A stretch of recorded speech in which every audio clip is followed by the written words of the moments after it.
ರಾಜ್ಯ ಸರ್ಕಾರದ 5 ಗ್ಯಾರಂಟಿ ಯೋಜನೆಗಳಿಂದಾಗಿ ಜನಗಳಿಗೇನೋ ಉಪಯೋಗ ಆಗ್ತಾ ಇದೆ. ಒಂದು ಕಡೆ ಅಭಿವೃದ್ಧಿ ಕೆಲಸಗಳಾಗ್ತಾ ಇಲ್ಲ ಅನ್ನೋ ನಿಟ್ಟಿನಲ್ಲಿ ಬಿಜೆಪಿಯ ನಾಯಕರುಗಳು ಟೀಕೆ ಮಾಡ್ತಾ ಇರತಕ್ಕಂಥದ್ದು. ನಾಳೆ ಪ್ರೊಟೆಸ್ಟ್ನು ಕೂಡ ಹಮ್ಮಿಕೊಂಡಿದ್ದಾರೆ. ಇದ್ರ ಬಗ್ಗೆ ಮಾತನಾಡೋದಕ್ಕೆ MLC ವಿಶ್ವನಾಥ್ ಅವ್ರನ್ನ ಮುಟ್ಟಿಗಿದ್ದಾರೆ. ಅವ್ರನ್ನ ಮಾತಾಡ್ಸೋಣ, ಕೆಲವು ಪ್ರಶ್ನೆಗಳನ್ನ ಕೂಡ ಕೇಳೋಣ. ಸರ್, ಈಗ ಏನು ಪಂಚ ಗ್ಯಾರಂಟಿ ಯೋಜನೆಗಳು ಮಾಡಿದ್ರು, ಒಂದು ಕಡೆ ಮಹಿಳೆಯರಿಗೆ ಉಪಯೋಗ ಆಗ್ತಾ ಇದೆ, ಬಡವ್ರಿಗೆ ಉಪಯೋಗ ಆಗ್ತಾ ಇದೆ ಅನ್ನೋ ಮಾತು ಕೇಳಿ ಬರ್ತಾ ಇದ್ದಾರೆ. ಇನ್ನೊಂದು ಕಡೆ ಈ ಯೋಜನೆಗಳಿಂದಾಗಿ ಅಭಿವೃದ್ಧಿ ಮಾಡೋ ಯಾವುದೇ ಕೆಲಸಗಳು, ಯಾವುದೇ ನಿಗಮಗಳಿಗಾಗಲಿ ಅಮೌಂಟ್ ಹೋಗ್ತಾ ಇಲ್ಲ, ದುಡ್ಡು ಬರ್ತಾ ಇಲ್ಲ ಅನ್ನೋ ಮಾತುಗಳು ಕೇಳಿ ಬರ್ತಾ ಇದೆ. ಸರ್, ನಿಜ, ಯಾವ ಇಲಾಖೆಯಲ್ಲೂ ದುಡ್ಡಿಲ್ಲ ಇವತ್ತು. ಇವರು ಬರೀ ನಾವು ಅಲ್ಲಿ ಕೊಟ್ಟಿದ್ದೀವಿ, ಇಲ್ಲಿ ಕೊಟ್ಟಿದ್ದೀವಿ, 60,000 ಕೋಟಿ ಅವ್ರಿಗೆ ಕೊಟ್ಟಿದ್ದೀವಿ. ನಿಜ, ಕೊಟ್ಟಿದ್ದೀರೋ ಬಿಟ್ಟಿದ್ದೀರೋ ಬೇರೆ ಇದೆ. ಅದು ಕೊಡೋಕ್ಕೆ ಎಷ್ಟು ರೇಟ್ ಜಾಸ್ತಿ ಮಾಡಿದ್ದೀರಾ? ಬಸ್ ರೇಟ್ ಜಾಸ್ತಿ ಆಯಿತು, ಎಲೆಕ್ಟ್ರಿಸಿಟಿ ರೇಟ್ ಜಾಸ್ತಿ ಆಯಿತು, ಸಾರಾಯಿ ರೇಟ್ ಜಾಸ್ತಿ ಆಯಿತು, ಏನಪ್ಪ ನೀರು ರೇಟ್ ಜಾಸ್ತಿ ಆಯಿತು, ಆಮೇಲೆ ಇದು ರಿಜಿಸ್ಟ್ರೇಷನ್ ಫೀಸ್ ಜಾಸ್ತಿ ಆಯಿತು. ಇವೆಲ್ಲ ಹೊರಿಸಿ ಜನದ ಮೇಲೆ ಏನೋ ಮಾಡ್ತೀವಿ ಅಂತಂತ ಹೊರಟಿದ್ದೀರಲ್ಲ, ಅದು ಏನಪ್ಪ ಅದು ಅಲ್ಲ. ಈಗ 120 ರೂಪಾಯಿ ಇತ್ತು ಒಂದು ಬೀರ್ ಬಾಟ್ಲ್, ಎಷ್ಟಾಗೋದೀಗ 270 ಆಗಿದೆ. ಹಾಗಾದ್ರೆ ಗಂಡನಿಗೆ ಹೆಂಡಕ್ಕೆ ಪುಡಿಸಿ ಹೆಂಡ್ತಿಗೆ 2,000 ರೂಪಾಯಿ ಕೊಟ್ಟಿಯಾ? ಅದಲ್ಲ. ಅದೇ ಇನ್ನೊಂದು ಕಡೆ ಅವ್ರ ಬಿಜೆಪಿಯವರು ಹೇಳ್ತಾ ಇರೋದು, ಇವರು ಕೊಟ್ಟಂಥ ಗ್ಯಾರಂಟಿಗಳು ನಂಬ್ಕೊಂಡು ವರ್ಷದ ಕೂಳನ್ನ ಮರ್ತಂಗಾಯ್ತು, ಹರ್ಷದ ಕೂಳಿಗೋಸ್ಕರ ವರ್ಷದ ಕೂಳು ಮರ್ತಂಗಾಯ್ತು ಅನ್ನೋದನ್ನು ಕೂಡ ಹೇಳ್ತಾ ಇದ್ದಾರೆ. ಎಲ್ಲರಿದು ಸರ್ಕಾರ, ನಾನು ಅವಾಗಲೇ ಹೇಳಿದೆ, ಮಾಡಿದ ದಿವಸ ನೀವು ನೋಡ್ರಿ, ಅವತ್ತಿಗೆಲ್ಲ ಹೆಚ್ಚಕ್ಕಿಂತ ಸಿದ್ದರಾಮಯ್ಯರು ಒಂದು ಡಿಕ್ಲೇರ್ ಮಾಡಿ 1 ರಿಂದ 12ನೇ ತರಗತಿಗೆ ತನಕ ಈ ರಾಜ್ಯದ ಪ್ರತಿಯೊಬ್ಬ ಮಗುವಿಗೂ ಉಚಿತ ಶಿಕ್ಷಣ ಅಂತೇಳಿ, ನಾಡಿನ ಪ್ರತಿಯೊಬ್ಬ ಪ್ರಜೆಗೂ ಉಚಿತ ಆರೋಗ್ಯ ಅಂತೇಳಿ. ಇವತ್ತು ಜನ ಎಲ್ಲಿ ಸುಸ್ತಾಗ್ತಾ ಇದ್ದಾರೆ? ಮಕ್ಕಳು ಫೀಸ್ ಕಟ್ಟಿ ಸುಸ್ತಾಗ್ತಾ ಇದ್ದಾರೆ, ಆಸ್ಪತ್ರೆ ಚಾರ್ಜ್ ಕಟ್ಟಿ ಸುಸ್ತಾಗ್ತಾರೆ, ಸರ್ಕಾರಿ ಆಸ್ಪತ್ರೆಗೆ ಜನ ಹೋಗ್ತಾ ಇಲ್ಲ, ಸರ್ಕಾರಿ ಶಾಲೆ ಬಾಗಿಲಾಗ್ತಾ ಇದ್ದೇವೆ. ಇವೆಲ್ಲ ಸರಿ ಮಾಡಿರಿ ಅಂದರೆ ನಾವೇನೋ ಅದು ಕೊಡ್ತೀವಿ, ಇದು ಕೊಡ್ತೀವಿ, ಏನೇನೋ ತೂತು. ಇದೆಲ್ಲ ಈಗ ಗಂಗಾ ಯೋಜನೆ ಆಗ್ಬೋದು, ನಿಗಮ ಇರ್ಬೋದು, ಅಥವಾ ಬೇರೆ ಯಾವುದೇ ನಿಗಮಗಳಿಂದ ಆಗ್ಬೋದು, ಈಗ ಬಡವರು, ದಲಿತರು, ಅದರ ಎಸ್ಪೆಷಲಿ ಹಿಂದುಳಿದ ವರ್ಗದವರು ಹಾಕುವಂಥ ಅರ್ಜಿಗಳಿಗೆ ಅದಕ್ಕೂ ಕೂಡ ಹಣ ಬಂದಿಲ್ಲ ಅನ್ನೋದು ಒಂದು ಕಂಪ್ಲೇಂಟ್. ಬಂದಿಲ್ಲ ರೀ, ಯಾವುದಕ್ಕೂ ಬಂದಿಲ್ಲ. ಅಲ್ಲಪ್ಪ, ಎಷ್ಟು ದುಡ್ಡು ತಿಂದಾಕ್ಬಿಟ್ರಲ್ರಿ ನಾಗೇಂದ್ರ, 180 ಕೋಟಿ.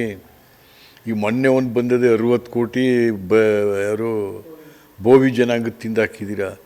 ಇನ್ನು ಕೆದಕಿದ್ರೆ ಅದು ಎಷ್ಟೆಷ್ಟು ತಿಂದಿದ್ರು. ಒಂಥರ ಏನಂತಾರೆ, ತಿನ್ನೋ ಸರ್ಕಾರ ಆಗೋಯ್ತು. ನಾಚಿಕೆಗೀಡು. ಈಗ ಏನಾದರೂ ಬದಲಾವಣೆ ಮಾಡ್ಕೋಬೇಕು ಅನ್ನೋದಾದರೆ ನೀವು ಮುಖ್ಯಮಂತ್ರಿಗಳಿಗೆ ಆಗಲಿ ಅಥವಾ ಬೇರೆ ಅವ್ರವ್ರದ್ದೇ ಆದಂತಹ ಅಧಿಕಾರನ ನೀಡಿದ್ದಾರೆ, ಏನೋ ಸ್ಥಾನಗಳನ್ನ ನೀಡಿದ್ದಾರೆ, ಅವ್ರಿಗೇನು ಹೇಳೋಕ್ಕೆ ಇಷ್ಟಪಡ್ತೀರಾ? ಯಾರಿಗೇನು ಹೇಳೋಕ್ಕಾಗಲ್ಲ. ಅವ್ರು ಯಾರ ಮಾತು ಕೇಳೋ ಸ್ಥಿತಿಲಿ ಅವರು ಇಲ್ಲ. ಹಾಗಾಗಿ ಹೇಳೋರ್ಗೂ ಬುದ್ಧಿ ಇಲ್ಲ, ಕೇಳೋರ್ಗೂ ಬುದ್ಧಿ ಇಲ್ಲ, ಆ ಪರಿಸ್ಥಿತಿ ಆಗಿದೆ. ಒಟ್ಟು ಜನಕ್ಕೆ ನಿದ್ದಿಲ್ಲ. ಸರ್, ಕೊನೆಯದಾಗಿ ಇನ್ನೊಂದು ಪ್ರಶ್ನೆ. ಈಗ ರಾಜಕಾರಣ ಮಾಡೋದು ನಿರಂತರವಾಗಿ ನಡೀತಾನೆ ಇರುತ್ತೆ, ಗೆಲುವು ಸೋಲು ಕೂಡ ಇದ್ದೇ ಇರುತ್ತೆ. ಆದರೆ ವೈಯಕ್ತಿಕ ಟೀಕೆಗಳು ಬರೋದು ಯಾವ ಕಾರಣಕ್ಕಾಗಿ ಬರುತ್ತೆ? ಏನಕ್ಕೆ ವೈಯಕ್ತಿಕ ಟೀಕೆ ಮಾಡಬೇಕು? ಮಾಡಬಾರ್ದು. ಈ ರಾಜಕಾರಣದಲ್ಲಿ ಮೇಲೆ ಮಾಡು, ಅಧಿಕಾರದ ಮೇಲೆ ಮಾಡು, ನಾನು ಏನು ಮಾಡಿದ್ದೀನಿ ಮಾಡು, ವೈಯಕ್ತಿಕವಾಗಿ ಯಾಕೆ ಮಾಡು? ನೋ, ಅಲ್ಲ. ಅದೇ ನೆನ್ನೆ ಮುಖ್ಯಮಂತ್ರಿಗಳಿಗೆ, ಈಗ ಮಾಜಿ ಮುಖ್ಯಮಂತ್ರಿಗಳು ನಿಧನರಾದ ನಂತರ ಒಂದು ಶ್ರದ್ಧಾಂಜಲಿ ಸಲ್ಲಿಸೋ ಒಂದು ಟ್ವೀಟ್ ಕೂಡ ಮಾಡಲಿಲ್ಲ ಅಂತ ನೀವು ಇವಾಗ ಹೇಳ್ತಾ ಇದ್ರಿ ಸರ್. ನಿಜ. ಈಗ ಕಾಂಗ್ರೆಸ್ ಸರ್ಕಾರದಲ್ಲಿ ಮುಖ್ಯಮಂತ್ರಿಯಾಗಿದ್ದವರು ಕೃಷ್ಣ ಸಾಹೇಬರು,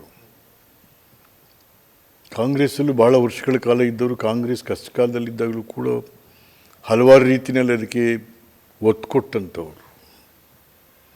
ಕಾಂಗ್ರೆಸ್ ಸರ್ಕಾರದ ಮುಖ್ಯಮಂತ್ರಿಯಾಗಿ ಹಲವಾರು ಕಾರ್ಯಕ್ರಮಗಳನ್ನ ಮಾಡಿದಂಥವ್ರು. ಮಕ್ಕಳಿಗೆ ಬಿಸಿ ಊಟ ಇರ್ಬೋದು, ಯಶಸ್ವಿನಿ ಇರ್ಬೋದು, ಸ್ತ್ರೀ ಶಕ್ತಿ ಇರ್ಬೋದು, ಇವೆಲ್ಲ ಮಾಡಿದ್ದಾರೆ ಅವರು. ಮತ್ತು ITBT, ಅಯ್ಯೋ,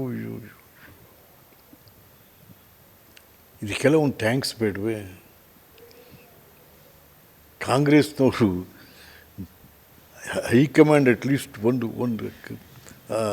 ಶೋಕ ಸಂತಾಪ ಸೂಚನೆ ಆದರೂ ಕಳಿಸ್ಬಾರ್ದೆ? ಇದು ಯಾರು? ನಾವು ಮನುಷ್ಯರಿ, ತೋರೆ ರಾಮ, ಮನುಷ್ಯರು ನಾವು ಅಲ್ಲವೇ ಅನ್ನೋದು ಮರೆತು ಬಿಟ್ಟರೆ ನೀವು ಹೇಗೆ? ಮೊದಲು ಮನುಷ್ಯರು, ಆಮೇಲೆ ರಾಜಕಾರಣಿನ.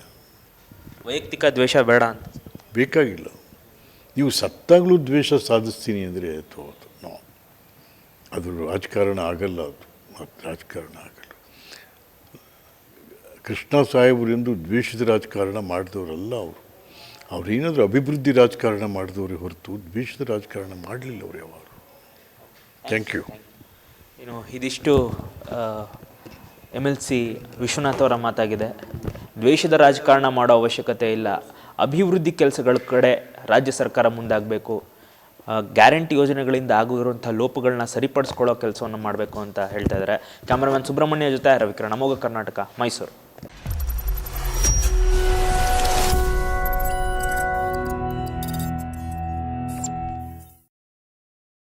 ನೀವು ಗಿರವಿ ಇಟ್ಟು ಬಿಡಿಸ್ಕೊಳಕ್ಕಾಗ್ದಿರೋ ಆಭರಣನ SDJ ಗೋಲ್ಡ್ ಕಂಪನಿಯವರು ಬಿಡಿಸಿ ಮಾರುಕಟ್ಟೆಗಿಂತ ಅಧಿಕ ಬೆಲೆಗೆ ತಗೋತಿದ್ದಾರೆ. ಅಷ್ಟೇ ಅಲ್ಲ, ಒಂದ್ ಕೂಪನ್ ಕಾರ್ಡ್ ಕೂಡ ಕೊಡ್ತಾ ಇದ್ದಾರೆ.